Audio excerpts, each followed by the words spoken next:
Okay, Julie Atwell, can you hear me? Yes, I can now. Okay, thank you. Sorry about that. And then I can't seem to find John on the call yet, so.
Is it Cranmore? I don't know. He started yesterday. I did leave him a voicemail at his house.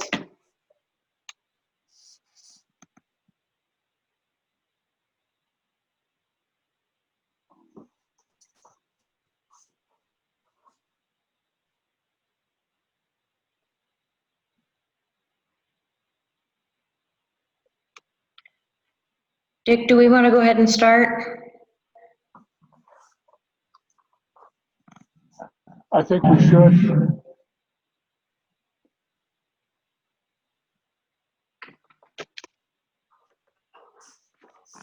So if John shows up, he can come in. Okay, Whenever. And so I'm going to start the meeting, call the meeting to order. Selectmen's meeting of November 24th, 2020. The first item is to approve the minutes of our previous meeting of And November 10th. I will make a motion to approve the minutes from the November 10th meeting. I will second that motion. Barbara, how do you vote? I vote yes.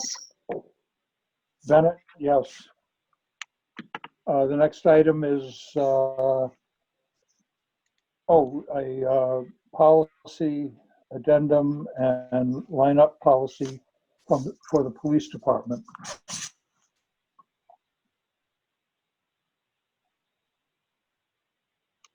Chris?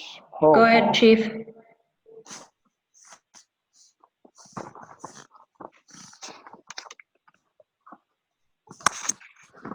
You are still muted, Chief.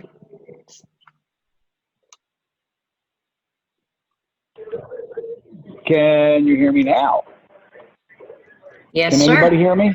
Yes. Oh, good. Okay. So, which would you, I was multitasking, so which would you like me to talk about, or both? I think you should bring both to the front and explain why we are adding those to our.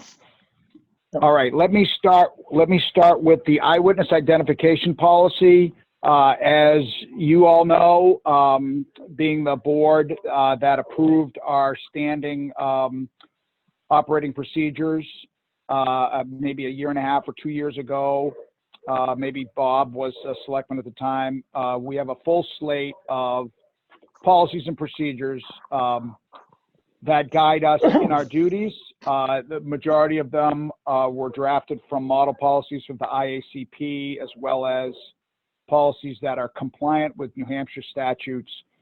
In furtherance of that, and because the policies were kind of constituted by vote of the select board, I can't, in and of myself, unilaterally change them, which I feel is a good thing. So I have to ask for these I'm asking for two modifications to standing policies. The first one being eyewitness identification policy. This is a bit of a housekeeping issue. New Hampshire police department policies and procedures all have to have a policy that expressly adopts the rules associated with eyewitness lineups as described under New Hampshire RSA 595-C.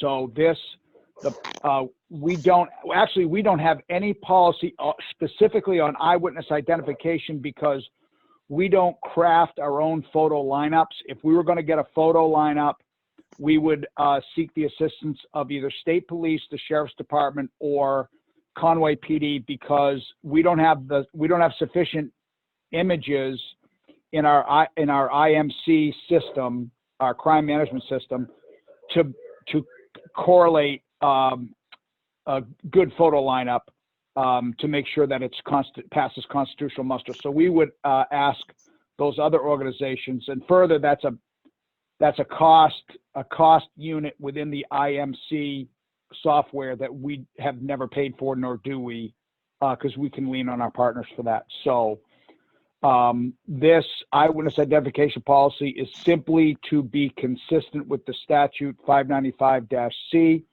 It is entitled Eyewitness Identification Policy Addendum to Search and Seizure, as eyewitness identification is a Fourth Amendment issue or could result in a Fourth Amendment seizure.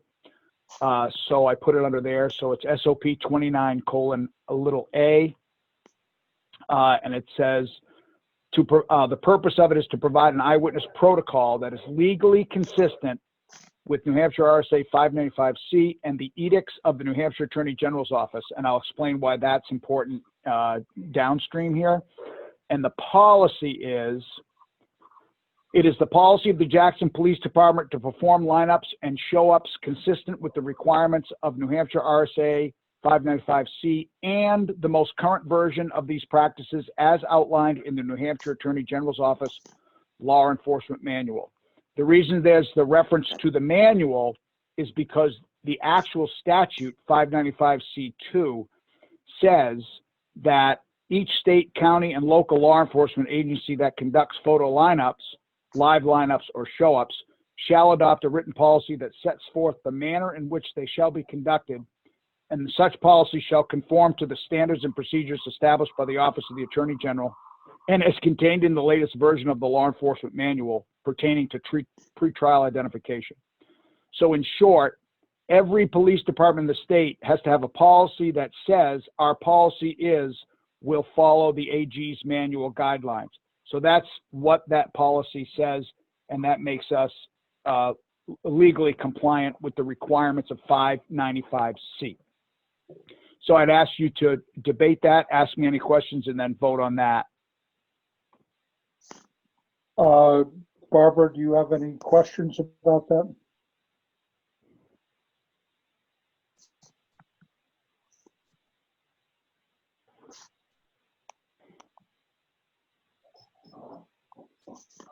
Chief, I think you explained it well. I think that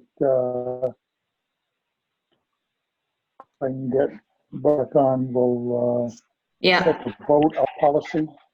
Barbara, do you have any questions for the? No, I'm sorry, I was muted. No, I don't have any questions, and Chief does a good job of explaining everything. So I will make a motion to approve the new policy for the policy addendum that Chief explained. I will second that motion. Barbara, how do you vote? I vote yes. Bennett, yes.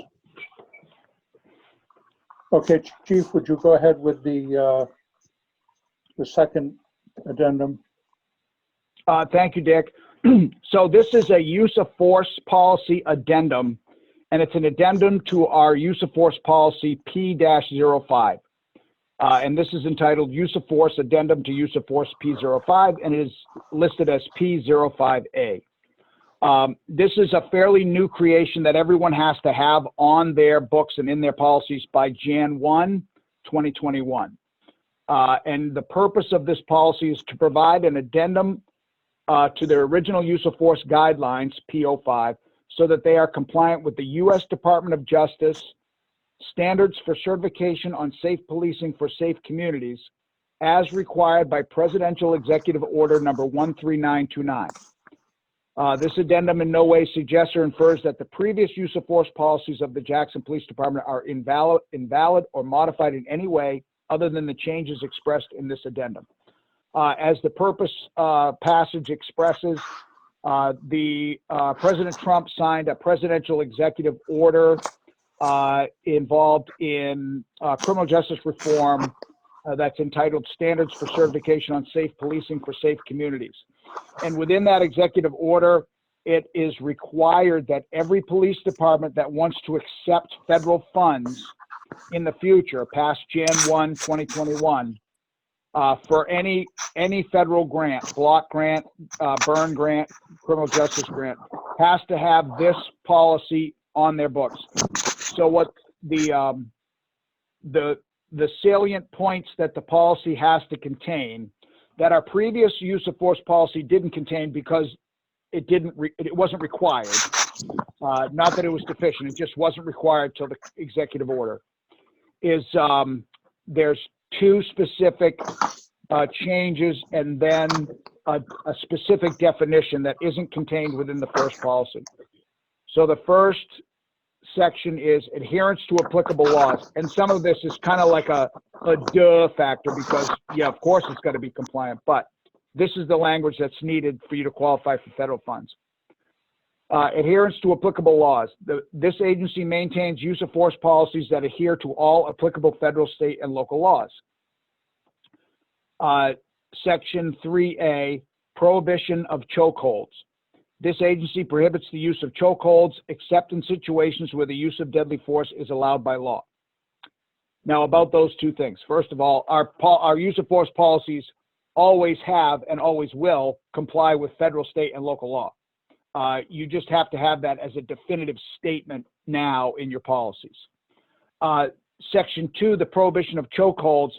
Our police use of force guidelines did not include the use of chokeholds, and no officer in New Hampshire has been trained in the use of chokeholds since about 1990, maybe 94.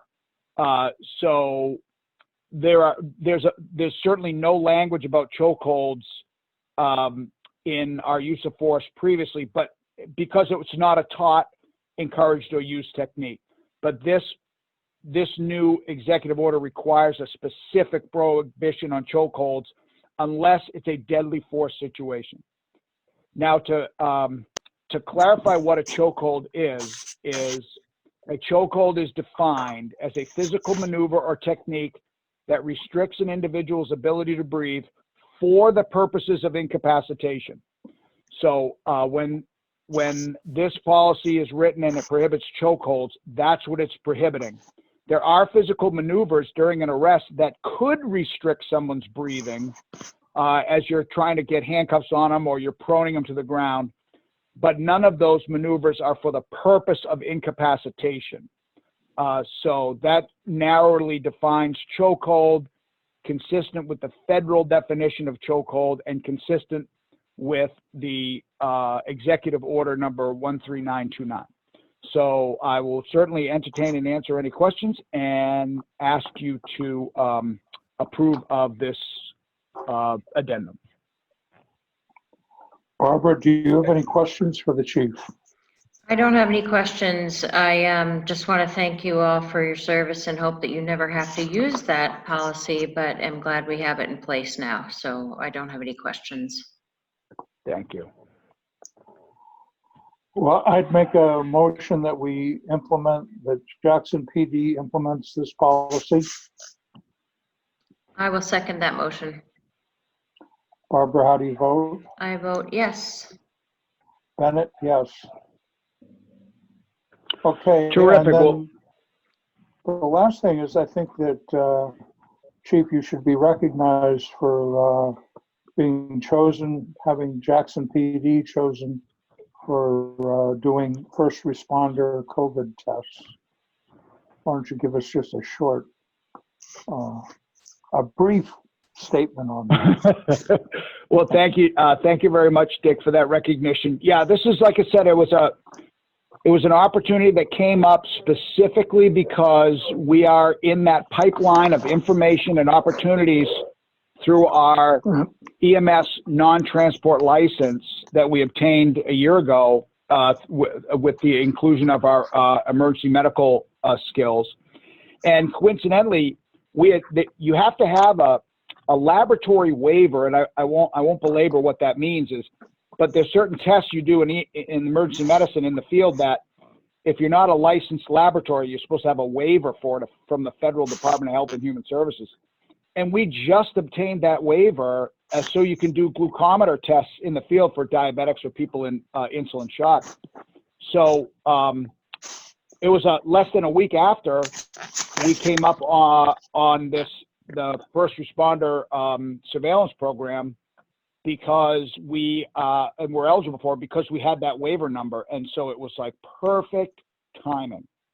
And so I filled out all the requisite forms, and I will tell you that the fire and emergency medicine service is pretty heavy on forms. They like forms. So I filled out those, and we were approved, and we've gotten all our kit, and we've done our first rotation of testing. We've done our first rotation of reporting. We have to report every month to the state so they can track and surveil all first responders that are participating. But we're going to test once a week in-house. So 7 days is a good window because of the incubation period of the disease and because of how closely we all work together and how closely we have to work with the public. I can't think of a better way to make sure my officers and staff are safe and they stay safe in the public. So I'm very thankful we have this opportunity, and I think it's going to be a good tool moving forward. Thank you, Chief. Thank you.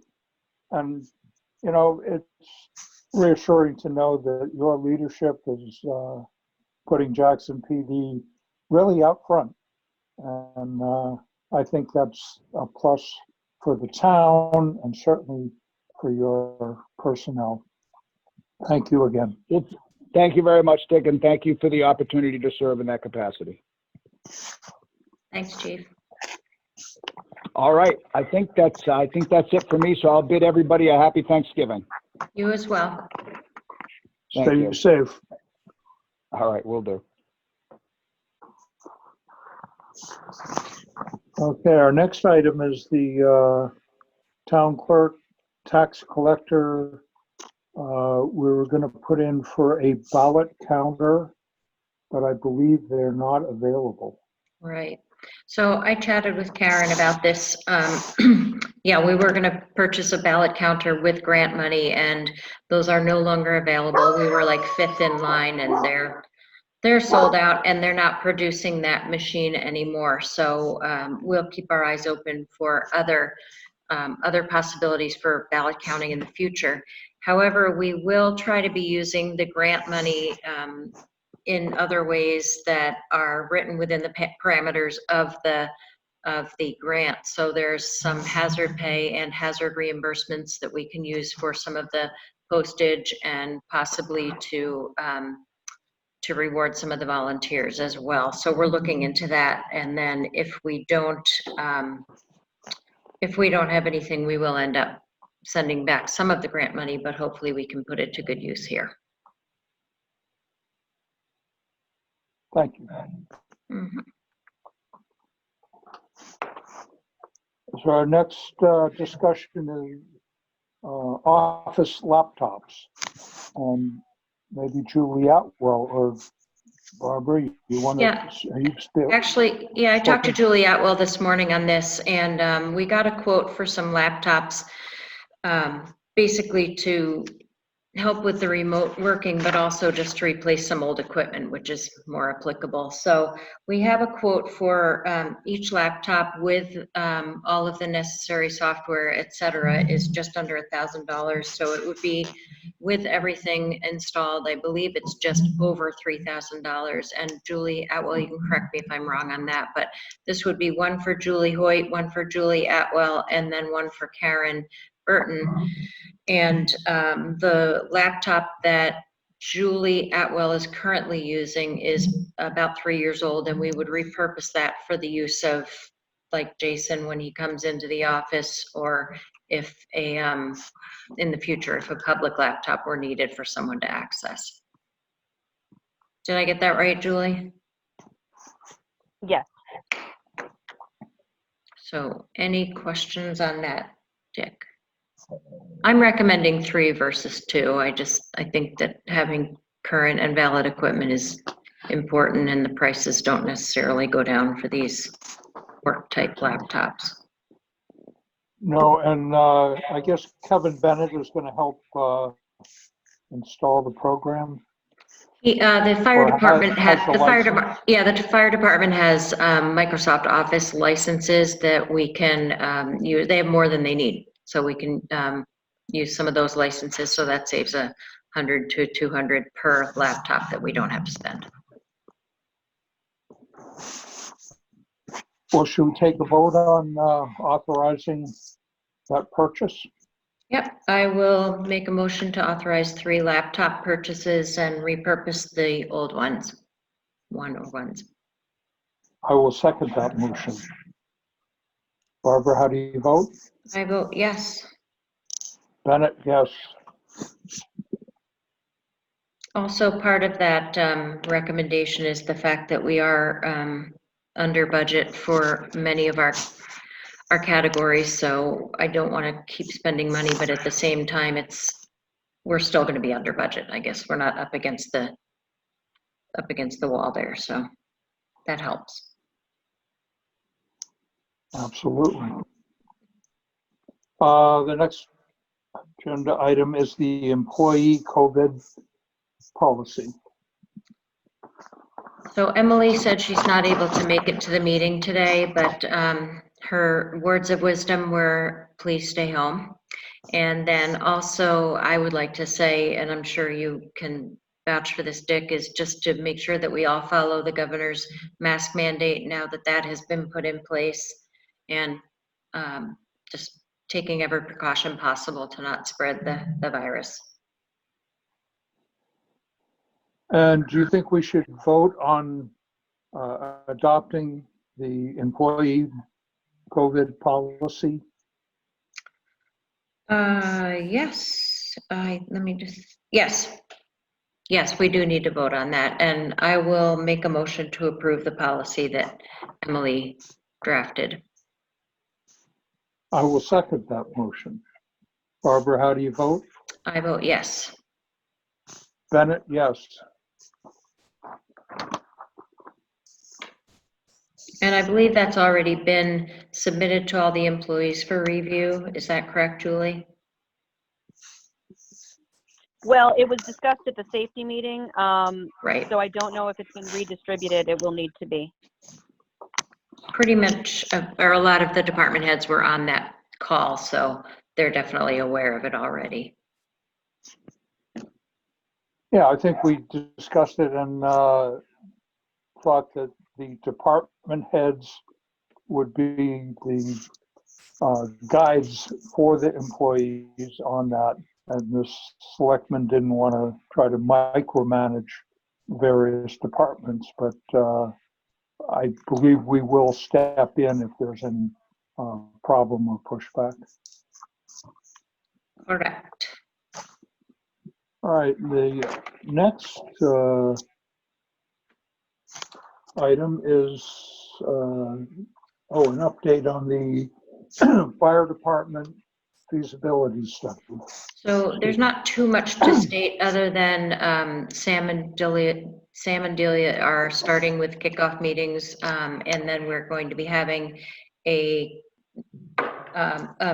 live meeting next week so they can start looking at some of the area. It will be very lightly attended, I should say, and then we're also going to be looking at the base of the committee and seeing if we have the right people on the committee, and also having someone chair that committee so there's consistent communication between that committee and the Board of Selectmen and Sam and Delia, because I don't want to be that person. I need to basically be the selectman and that rep, but I don't want to be the communicator, so we'll be deciding on that, at that meeting next week. And then also we can encumber the funds for the feasibility study for Sam and Delia, because we made the agreement with them. All right. The study moves ahead. Yes.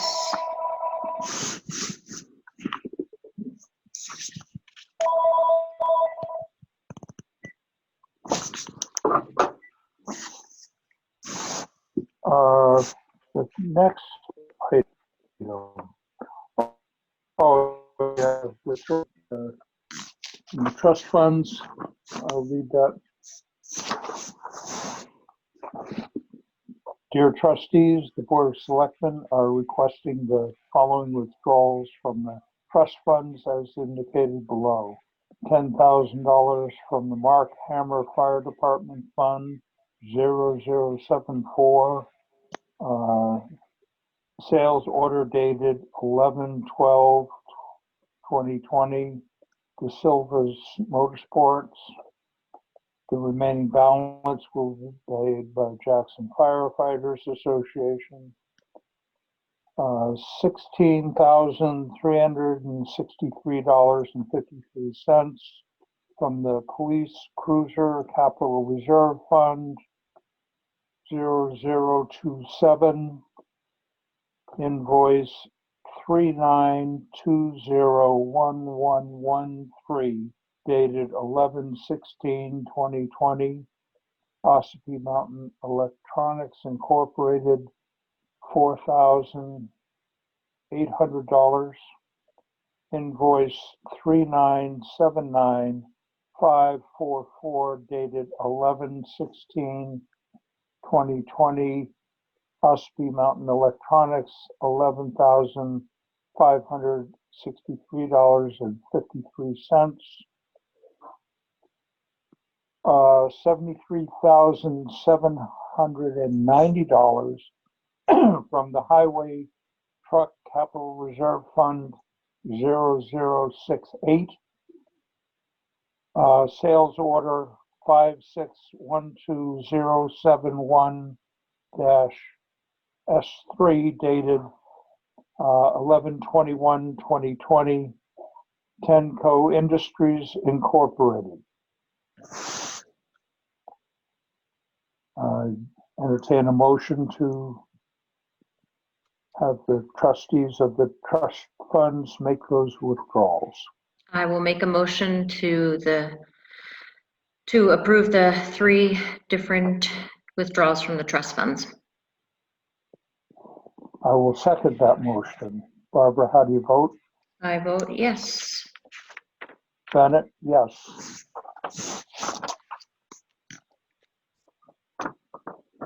Let's see. Oh, the next item is the STR, the Short-Term Rental Committee. Edith Houlihan, she'll be a presenter. Hi, Edith. Good afternoon. I was able to email a preliminary report from the STR committee that was formed a couple months ago and consists of 10 members, a variety of members, full-time residents of Jackson, part-time residents of Jackson, STR owners that live in Jackson, STR owners that do not live in Jackson, as well as members of the community that don't own any short-term rental units. And so I have, what I emailed you was preliminary findings and suggestions and hopefully positive comments on how to make the new ordinance more easily understood by the STR owners. Also make the ordinance so that it puts the town of Jackson not in any compromising positions.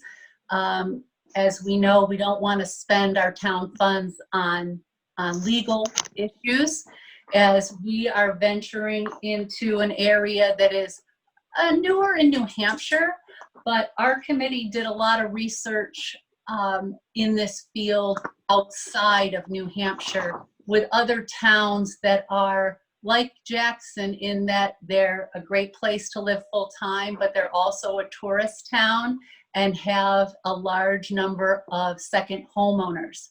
So the paper that we sent you was divided, hopefully so that it was pretty easy to understand, starting with some comments on the conditional use permit application, followed by that permit affidavit, and then the ordinance, which, if changes are made to the current use, conditional use permit, the ordinance would need a little bit of cleaning up as well.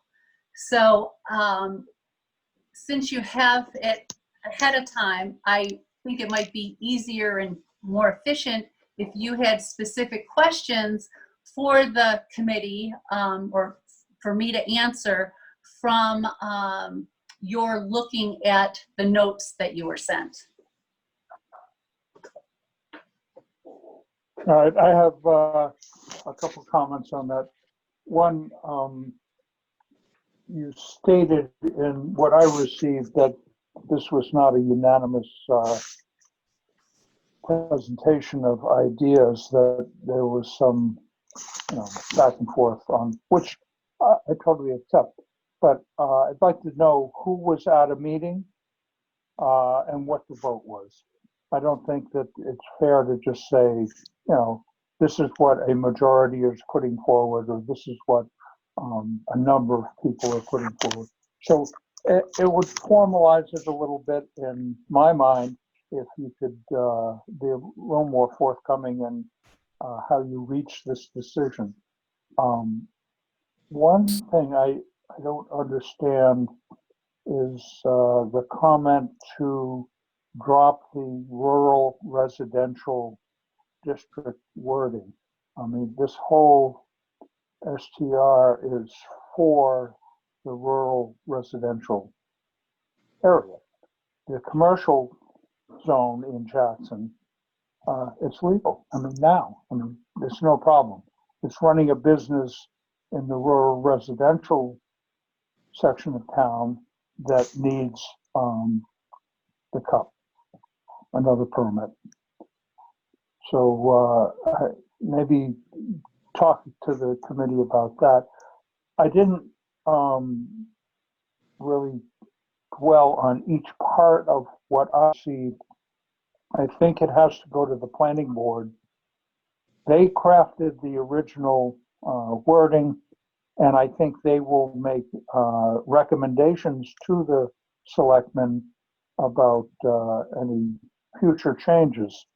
I know one thing that I asked about, and it's not within the RSAs, is you can't do it on a yearly basis. It has to be a one-time license, because that's the way the RSAs are written. So I don't think we can change what we're handed from the state. Right, And we talked about it being a registration versus a license, and that was the distinguishing factor, because a conditional use permit is a registration versus a license, which would be something that you would mandate and have an annual renewal on. So we did have a lot of back and forth on that with the committee as well. Well, if it became a license, then we could do that, but we would have to completely revamp the words of how we're dealing with short-term rentals. Anyway, I think it should go back to the planning board. I would like to hear what their comments are to put that forward at this time. I'll tell you, to answer your question about the rural residential district, I'll go back before that because you did ask who supported what was the votes. Okay, this was an informal committee to make suggestions. And these are, everything that we've sent to you were comments that came out of 3 Zoom meetings in the last 8 weeks. This committee was charged by the Board of Selectmen and was asked to respond to the Board of Selectmen, not the Planning Committee. So I would imagine the Board of Selectmen would probably like to share these notes with the Planning Committee, Planning Board. So there is no, our committee was made of people who don't think there should be rentals in Jackson. And then our committee was made of people whose full-time business is having rentals. So like in any vote, it's not going to be unanimous. So what I had done in the report was shared to you the suggestions that came forward, came positive out of our meetings to keep there being an ordinance, but that would make it cleaner, easier to understand. And one thing that that I'll go back to your, which was a very strong part of the original ordinance, is the rural residential district. Since there was no permission to have short-term rentals in the rural residential district, the planning board came up with an ordinance because it had to. It's something that was going on. It's, as Chief Curley said, it was housekeeping. So in order to have rentals in the rural residential district, we needed this conditional use permit. Members of the committee, whether they were rental owners or just residents of the community, didn't feel that putting in the limitation of how many rentals one could do in the residential area was going to be an enforceable component, and really not what the problem is and the complaints that are coming from short-term rentals. So our focus was really on how can we educate the public, how can we educate the STR owners to follow the ordinances that Jackson has taken the time to put together, such as a parking ordinance, which is an issue sometimes with complaints with STRs, a noise ordinance. I know that we're working on a fireworks ordinance. So we felt that by educating and the STR owners, and also enforcing, which we felt was the job of the Board of Selectmen to charge the police, or however, if there's going to be a compliancy person, that enforcement was very important. So making anything in your ordinance that you're not willing to enforce or not able to enforce is a detriment to the whole ordinance. So we did take out, and we were under the guidance of Selectman Campbell, told that we can't have Kevin Bennett going in and inspecting units. So that part of the conditional use permit we took out. However, I had suggested on the affidavit getting rid of some of the 10 different items, but reviewing it with colleagues on the committee, we thought that perhaps certain ones like 3 and 4 that deal with fire and carbon monoxide, they could be combined, because as one of the committee members said, which is very true during one of our meetings, is we're all expected to know these ordinances, and ignorance doesn't exclude you from having to follow them. So that's kind of where we tried to make this a little bit more user-friendly, and also not put our town and our Board of Selectmen in a position where they're going to be challenged legally. And I think that we as a committee thought that this ordinance would be a tool to educate and rather than enforce. Because if we've educated people on the rules, then the enforcement comes when they do not follow what they have signed on to follow when they've filled in their conditional use permit, which we've hoped to try and add a lot more information that needs to be provided to the planning board and to the Board of Selectmen when they fill out this application. We felt the application fee should be much higher than it is. And if you look at other towns, I'll give you an example of Truro, Massachusetts. They register on an annual basis. And I thought their reasoning for it is very good. It's so that the town knows what do they need for services. They know how many places are being rented out in their community. What do they need for their transfer station? What do they need for their police? So I would address any specific questions that you may have on why our committee came up with something. I tried to include a here and why, but if this needs to go to the planning board and you'd rather have it come from them, I do know we are on a 2-week deadline. And so, thank you very much, Edith. And like she said, I was part of the meetings and part of the committee.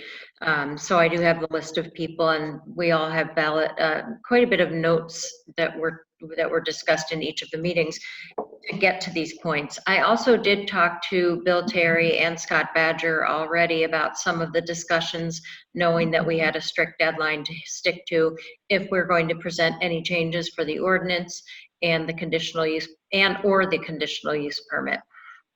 So we are in discussion with that because it does have to be a joint discussion. So Dick, getting back to your questions too, as far as who voted, et cetera, like Edith said, these are suggestions that were very relevant discussions in the meetings. And like Edith said, I didn't agree with all of them. Not everybody agreed on all of them, but there were some very prominent thoughts that came through on these, on each of these issues that are discussed here. So I would be happy to answer any questions as well, but I think out of this comes what I took away from it as, like Edith said, housekeeping.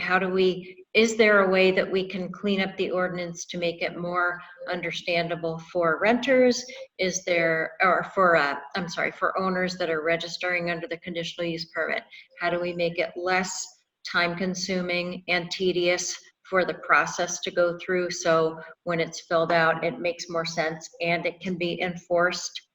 And then a lot of the information that came from the committee meeting was educating the renters and having the owners work with their renters as well. And some of the folks that have either one or multiple STRs in town gave a lot of feedback and research on things they have done to make their contracts better, to educate their renters, to have information in their units, to greet their renters that come in. So that was a positive that definitely came out of this committee as well. I think when it gets boiled down to, one of the biggest things was the application fee. I mean, really, it was $50 was just not enough to justify going back to that and talking to Bill and Scott, the reason why $50 was decided on was because there was a bill in the state that was possibly going to pass that would mandate that was the maximum you could charge. And it was really looking like that was going to go through. So it was sort of nixed to do anything other than the $50 at that time. I think we also don't want to make it a profit center for the conditional use permit application, but we do want to have it cover the administrative costs of having this ordinance and the application. So I would recommend that it is increased, and we'll have to come up with that amount, and that would be a change to the ordinance. The other things Edith will discuss as well, based on what you've sent.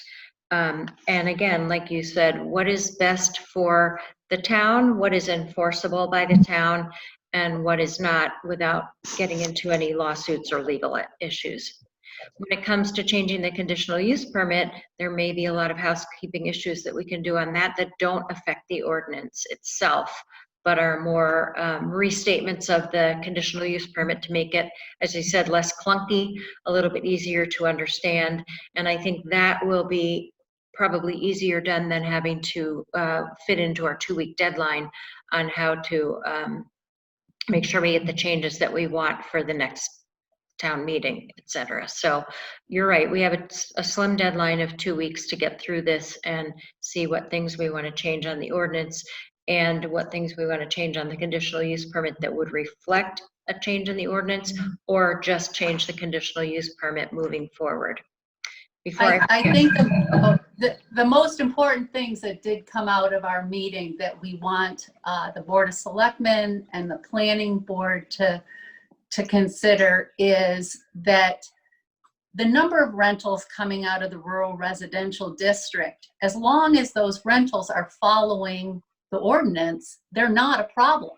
Mhm. So that was a strong point, and even stronger though is the enforcement, because we don't want neighbors to feel like it's their job to police a rental unit next door to them, but yet they can't just complain every time because they don't want one next to them. Right. You know, we acknowledge that Jackson is a tourist town and has been, and Airbnb has become a word like Kleenex. It's just another way of finding a way to rent a place. Maybe back in the day you went through a realty company, but still there were a lot of rental units. So we're just hoping that we thought a good thing to do would to be keep referring to and noting the different, instead of just saying this RSA or this ordinance, remind people that parking is only these many units and not on the street. Same thing with the noise ordinance. But again, the noise ordinance is from 10:30 p.m. to 6 a.m. So a complaint at 2 o'clock in the afternoon, I can understand how an STR owner would feel that wasn't a valid complaint. And if I think the committee that has short-term owners on it, when they have to respond to a complaint that's been done through the proper channels, and it's dismissed by the board, then it's done. They don't feel that that should ever come up again. And so enforcement is something that I think is going to be a big hurdle for the board, both planning and selectmen, to deal with.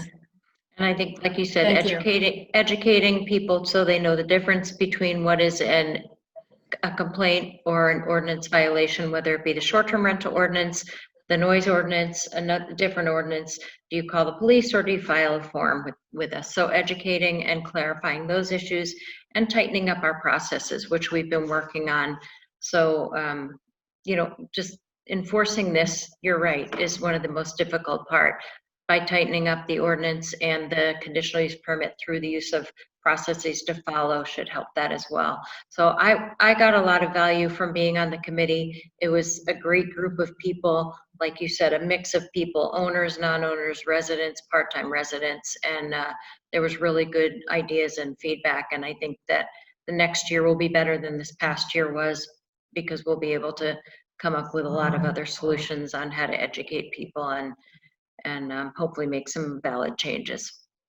I think it would be helpful if the selectmen could share our comments with the planning board. I have already. Thank you, though. I appreciate that. And Bill Terry is on the phone, so he'd like to, on the call, so he'd also like to make some comments. Who's on? Bill Terry. Oh, okay. Hi, Bill. Go Very good. ahead. Hi, thank you for recognizing me, Barbara. Edith, thank you for your input. Did get a chance to read the materials that you forwarded to Barbara. She forwarded it on to me. Thank you. When we put this thing together last year, we were scrambling this time of year last year to put everything finally to bed sufficiently so we could get it through the process for the annual meeting. We tried to think of most everything, and we did listen to short-term rental owners. We listened to folks who didn't want any in their backyard. We listened quite a bit. We continued, and we said basically we weren't going to get everything done the first time through exactly correctly. We're going to try our best to put something out there that would work to get us started. And listening to the comments from Barbara just now, a number of things that you've recommended don't really affect the ordinance itself. It affects how we use the conditional use permit process to inform the folks who are required to submit an application and get it approved.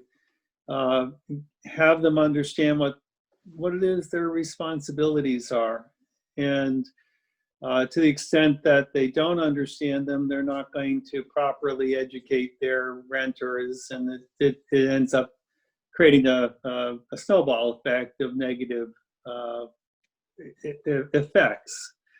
And I think and that's true whether you're a short-term rental owner or a short-term renter or a neighbor. It affects all of us. The whole idea really is to try to bring this process into the community as within the community standards. I think that's what we're all trying to accomplish, recognizing that this is something that's not unlike things that have happened in the past, but are different from things that have happened in the past in terms of how the length of time someone might actually stay in a particular residence and that sort of thing. And there's conflicting views, obviously. People considering these to be businesses that don't belong versus folks that say, this is my right to use my property and have it rented. We, as Barbara mentioned and Dick mentioned, we have responsibility to do whatever we're doing within the laws available to us in the state of New Hampshire, which differ from the state of Massachusetts and every other state. And some of the restrictions we have that we had to vet through legal counsel required us to limit some of the things that we had hoped to do. Our primary focus is on safety. And getting the registrations done to ensure that safety would be, that was really the #1 requirement, whether it was in the commercial district or wherever, anybody offering out a short-term rental, we wanted to make sure those rentals would be safe. And the flip side of that is making sure that the folks offering short-term rentals understood community standards. My point being around that is a lot of what we can do we can do through the application process, through the affidavit process that we have that's out there. We can do some different things than what we're doing right now. A very simple one, for example, asking somebody to include a copy of their advertisement when they make the application, so we don't have to go scrambling for it. And we'd all agree that'd be a good thing to add. And it would not be a hard thing to do, and it'd be a better thing for the whole process. But there are a lot of different things that we can do. The one item, Barbara, I think you're right, we cannot simply change is, without changing the ordinance, is the dollar amount that we apply, that we do for the application. And we were stuck against a hard situation where there was a bill in this Senate, New Hampshire State Senate, and it said they would not allow you to charge more than $50. And that was, for sure going to pass in 6 weeks when we were doing this. It didn't pass, but so we stuck with the $50 anyway. And I think what's reasonable is that we charge not some crazy amount, but whatever it costs us to actually process an application administratively. If it's costing us $100 to do this and we're charging $50, that's kind of dumb. But if it's costing us $100 and we charge $200, then we're creating a profit center, and that's not appropriate. I agree with Barbara on that. Anyway, those are my quick comments. Anything you will want to change, we really need to get that to the planning board. If it needs to be changed in the ordinance itself, it needs to get before the planning board in our agenda for this coming meeting on the 10th. Or we don't have time for it, and it will have to wait another year.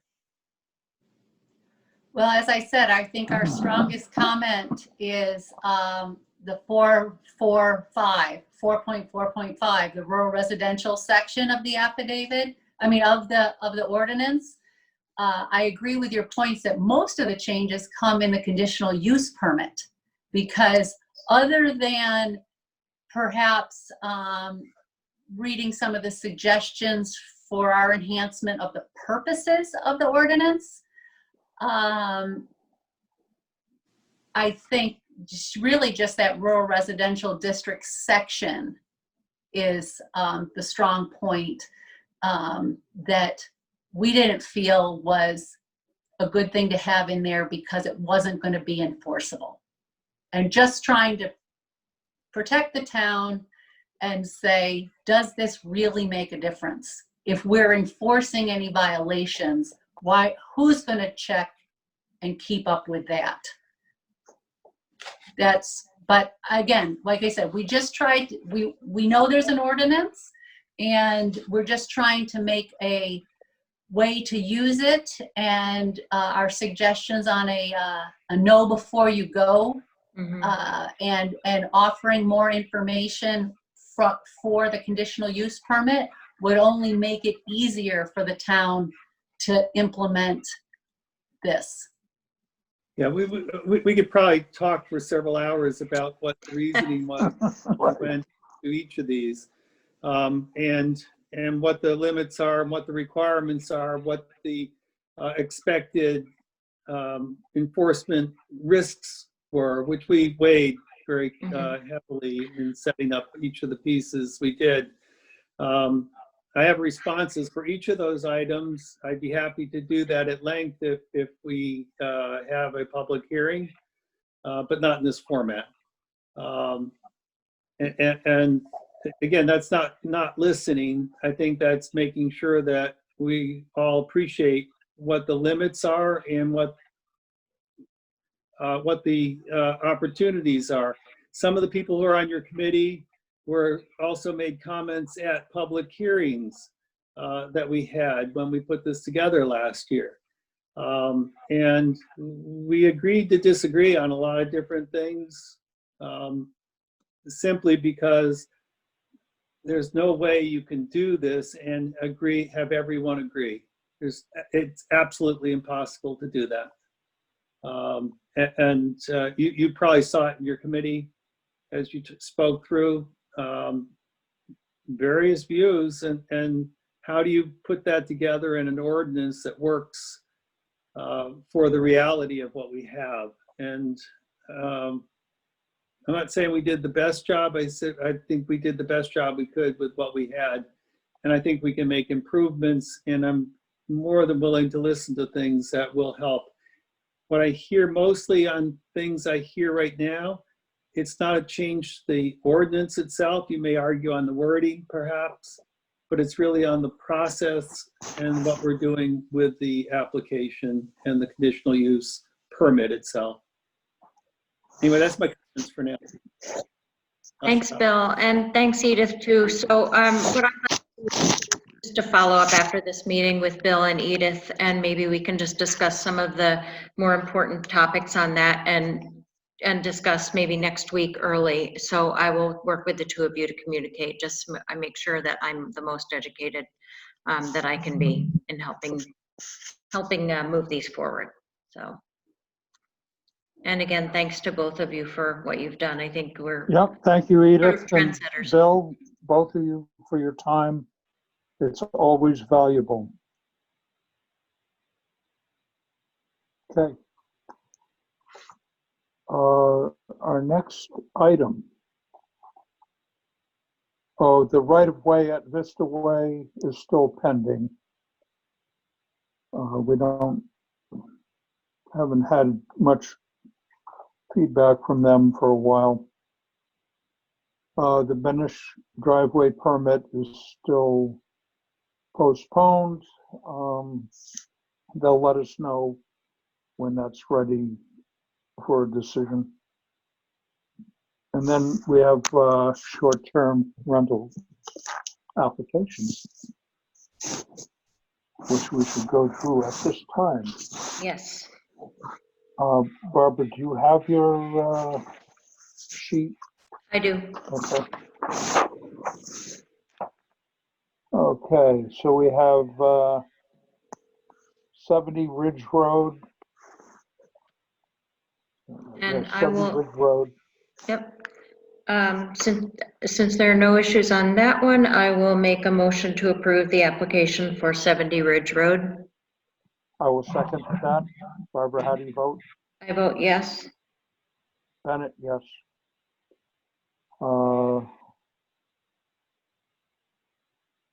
61 Unit 01, Eastfield Road. It says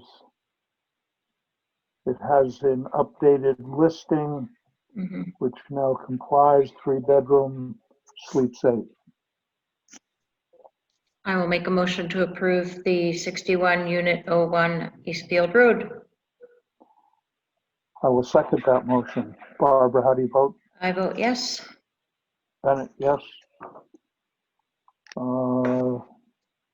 89 Eagle Mountain Road. I see no. I'll make a No motion to problem. approve 89 Eagle Mountain Road. I will second that motion. Barbara, how do you vote? Yes.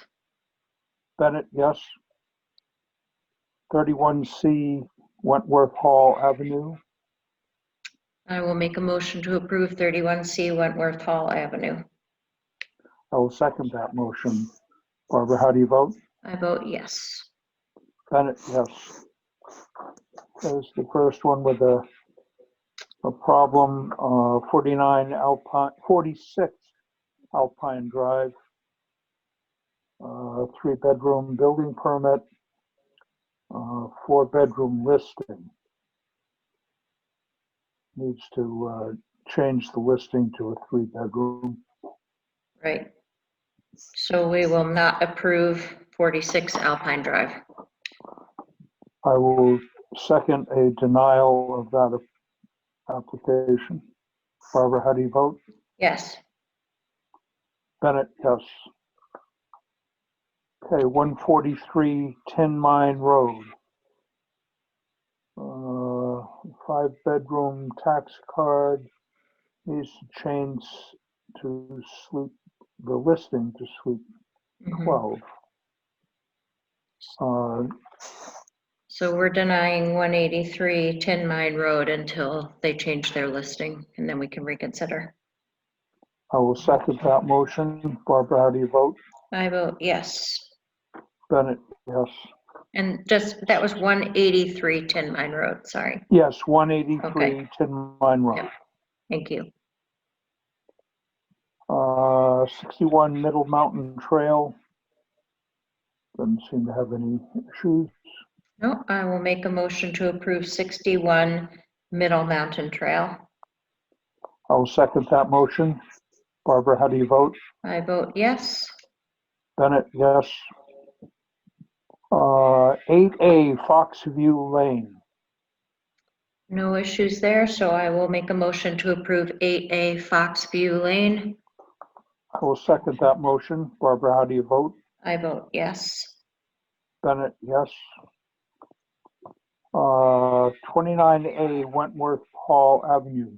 Now they have work in progress for, oh no, I'm sorry. These folks are trying to, Canadian, they can't get across the border to get a notarized application. So I think we gave them a conditional. Right. Right. Yeah, I'll make a motion to approve 29A Wentworth Hall Avenue based on their goodwill attempt to get an affidavit, and we'll get one when they can come back to the US. I will second that motion. Barbara, how do you vote? I vote yes. Bennett, yes. Okay, these are pending. 10B Joshua Loop Road. Mhm. Work is almost done. I'd say we wait on that Right. until we're sure the work is done. This is for egress windows, I Correct. believe. Okay. 114 Tin Mine Road. They've hired a glass company to fix the egress window. I'd like to wait to hear that it has been fixed. So that is still pending until we have confirmation that that work is completed. Correct.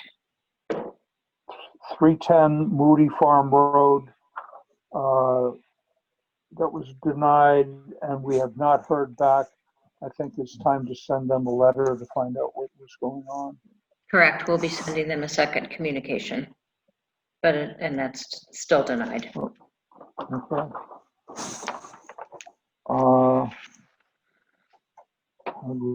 I think we got through the list. Yes. Oh.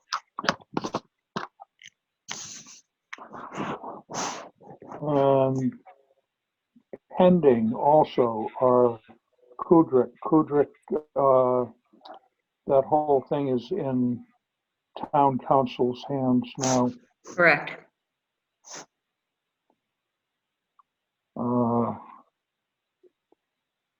DeFrucio was denied on the 17th. We haven't heard back. And Johnson, we just talked about. Correct.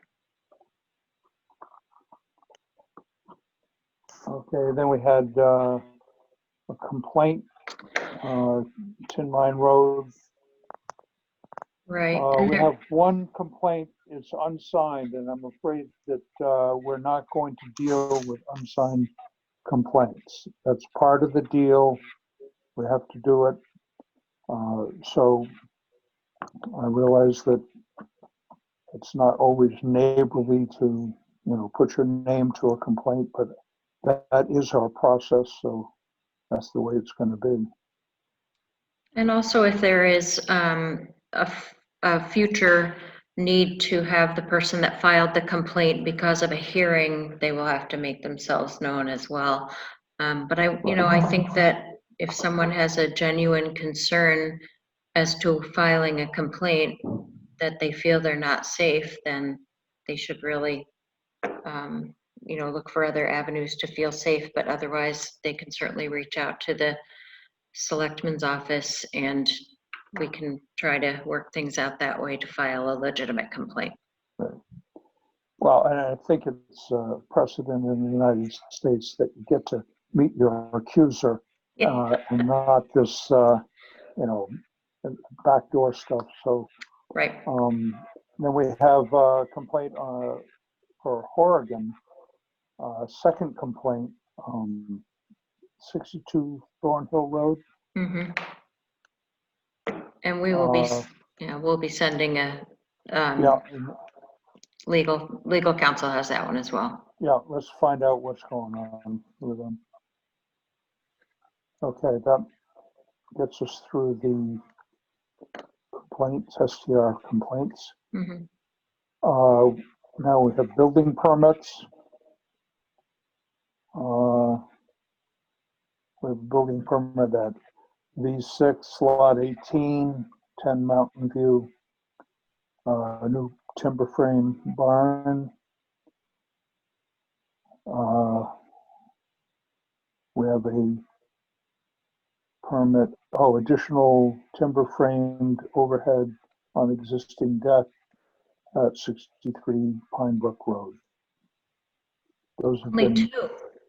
approved Light by day. our building inspector. Oh. Well, there it is. We don't vote on building permits, so Right. that's for our information. Our upcoming meetings are Tuesday, December 8th, a public hearing on the water precinct boundary change at 3 p.m. via Zoom, and then our meeting. Tuesday, December 8th, regular meeting via Zoom immediately following. And we skip to Tuesday, December 22nd at 3:30 via Zoom. Now, if we have any public comment. I don't see anyone raising their hand at this time. Well, Barbara, Happy Thanksgiving, and I'll make a motion to adjourn the meeting. I will second that motion. Happy Thanksgiving to you. Thank you as And well. everyone Thanks out for there. everyone for attending as well. I appreciate the support.